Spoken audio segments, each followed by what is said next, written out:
Algebra मधल्या practice set 1.1 मधल्या जे एक्झाम्पल्स आहेत हे 3 प्रकारचे एक्झाम्पल्स त्यामध्ये राहतात.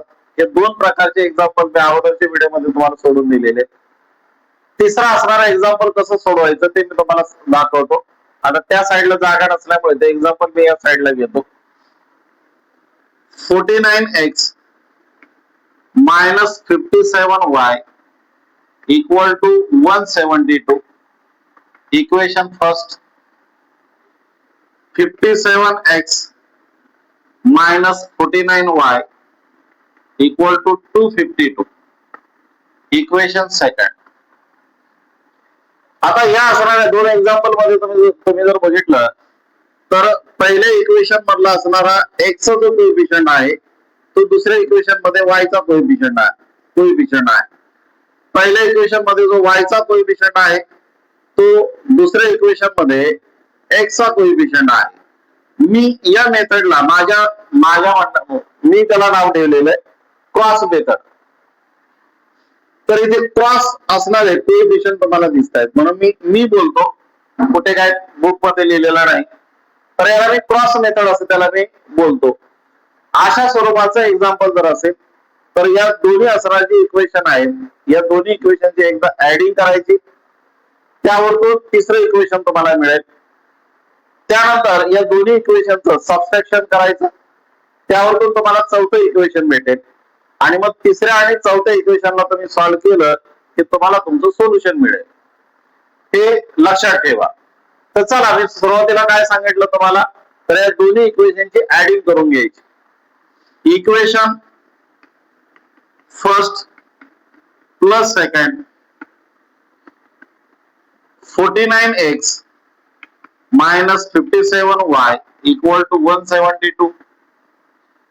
57x minus 49y equal to 252. या दोघांची ऍडिंग आपण जर केली तर काय येईल, याला प्लस साइन आहे, याला प्लस साइन आहे. 9 5 16 16 ची 1 कॅरी 1 106x. याला मायनस साइन आहे, याला मायनस साइन आहे, म्हणजे दोघांची ऍडिंग होईल मायनस, दोघांची ऍडिंग तेवढीच येईल 106y equal to 2 + 2 4 7 pi 12 carry 1 424. आता इथे 106 आहे, इथे पण 106 आहे, मग इथे 106 आहे का, तर याच्यामध्ये पण 106 आहे. याचे जर आपण फॅक्टर जर पाडले तर 106 गुणिले 4 असे त्याचे फॅक्टर पडतात.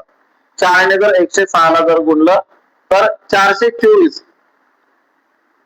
आन्सर आपल्याला मिळतं. मीन्स याच्यामध्ये एक फॅक्टर जो आहे तो 106 आहे. तर या सर्व असणाऱ्या टर्मला 106 ने डिवाइड करा. 106x by 106 minus 106y by 106 equal to 424 by 106. सर्वांना जर 106 ने जर डिवाइड जर केलं तर इक्वेशन आपल्याला मिळतं x minus y equal to 4. Equation third. हे तुम्हाला थर्ड इक्वेशन मिळालं. इक्वेशन फर्स्ट आणि इक्वेशन सेकंड या दोघांची ऍडिंग करून थर्ड मिळालं. आता इक्वेशन फर्स्ट आणि इक्वेशन सेकंड यांचं सबट्रॅक्शन करून इक्वेशन फोर्थ तुम्हाला मिळेल.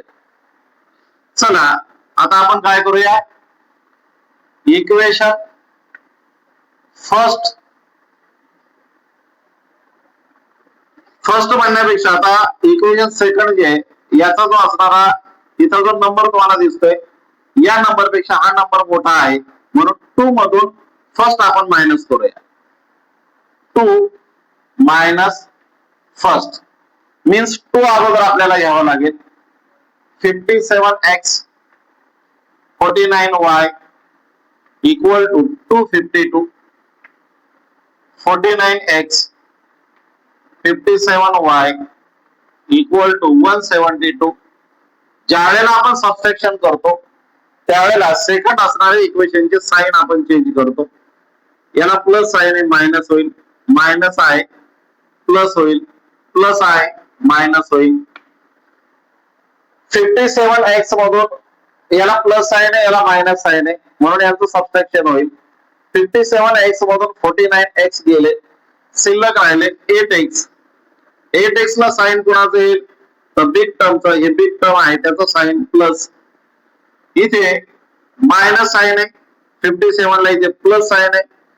मायनस आणि प्लस असेल तर सबट्रॅक्शन होईल, बिग टर्मचं साइन येईल प्लस 8y इक्वल टू 252 मधून 172 घालवा, कारण याला प्लस साइन आहे, याला मायनस साइन आहे. 2 मधून 2 गेले 0, 5 मधून 7 जात नाही, एक कॅरी घेतला तर 15 मधून 7 गेले, 8 राहिले आणि हा बिग टर्म आहे त्याचं साइन प्लस.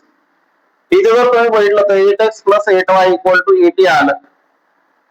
इथे पण 8 आहे, इथे पण 8 आहे, इथे पण 8 आहे. 80 मीन्स 8 into 10 असे फॅक्टर त्याचे पडतील, मीन्स याच्यामध्ये पण 8 आहे. 8 ने सर्वांना डिवाइड करा, 8x by 8, 8y by 8, 80 by 8,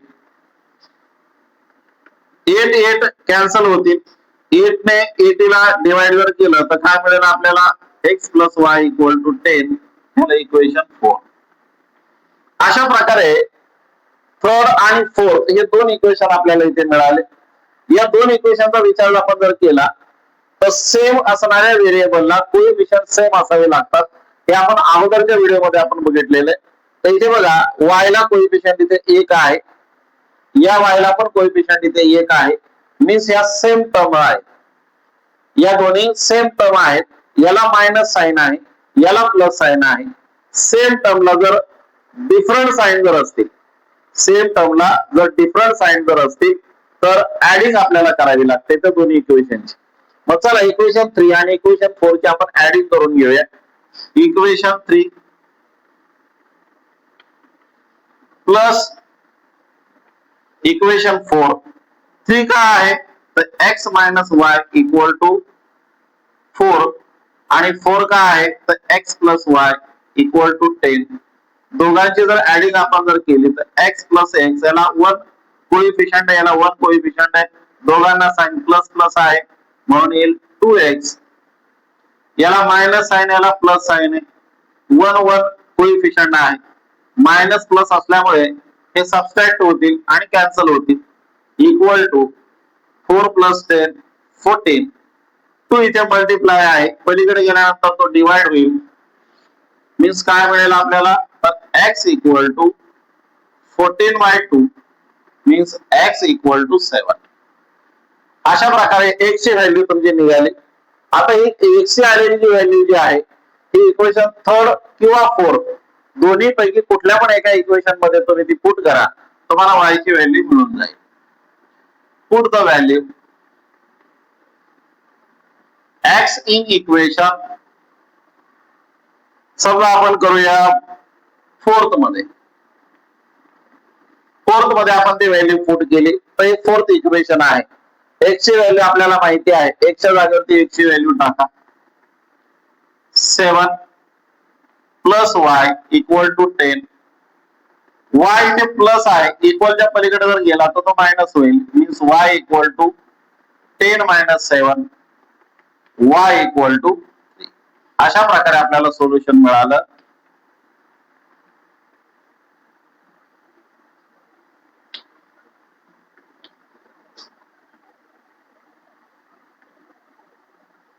आपल्याला असं आन्सर मिळालं. बाकी व्हिडिओ पाहण्यासाठी असाच आपला चॅनल पाहत राहा. चॅनलला सबस्क्राईब करा, बेल आयकॉन दाबा, लाईक करा. नमस्ते.